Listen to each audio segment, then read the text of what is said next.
Well, hey, howdy, folks. Happy, what is it, crazy days? Downtown LeGrand.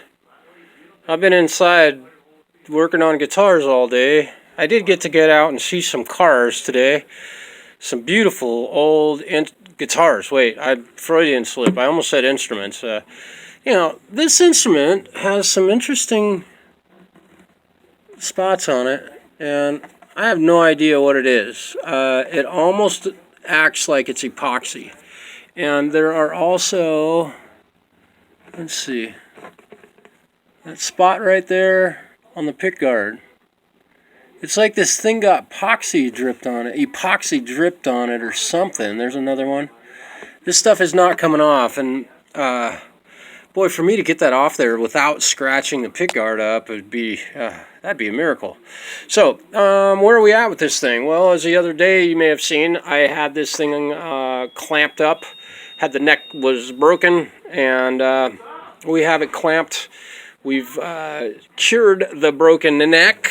Boom, it's all fixed, and looks all good and tidy. And I have, in the meantime, polished the frets. Look at that. They've probably never looked that good in the, how long has this thing been alive? 60 plus years.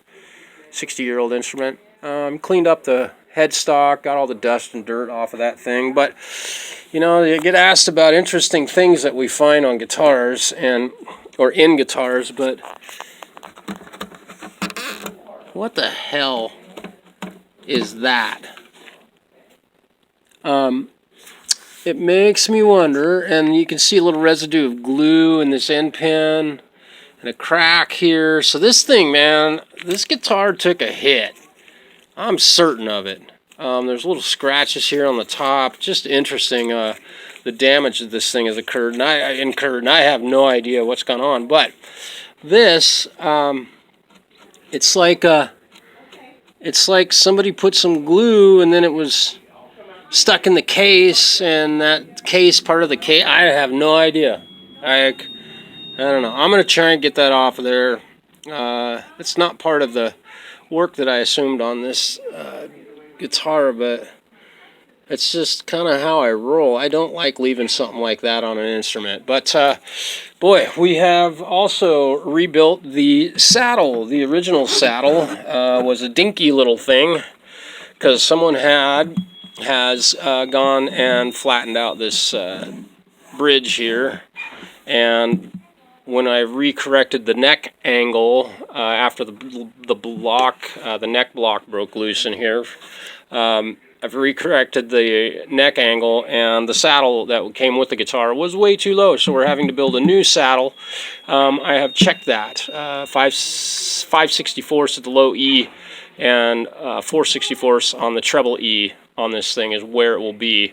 And I have not adjusted the neck relief as of yet. I'll get all 6 strings on it, get it tuned up, and then adjust the neck relief. Intonation seems to be pretty good on this so far. So as you can see, a lot going on with this guitar. A lot of real tedious work. Oh, and the other thing, this saddle is a pre-manufactured saddle with some compensation for intonation on the high treble E and B strings, and then it's compensated here in a direction for the lower register of strings. Now, this was actually too wide. This piece, it's bone, was too wide to fit in the slot, so I had to flatten it out. And that is one thing I've done on this guitar that is not absolutely totally 100% perfect. There's a little thin spot right here.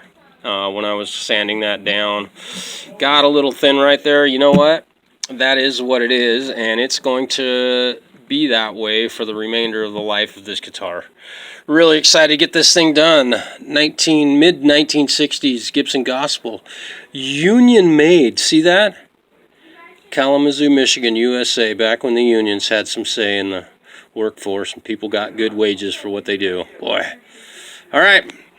Peace, y'all. Have a wonderful day.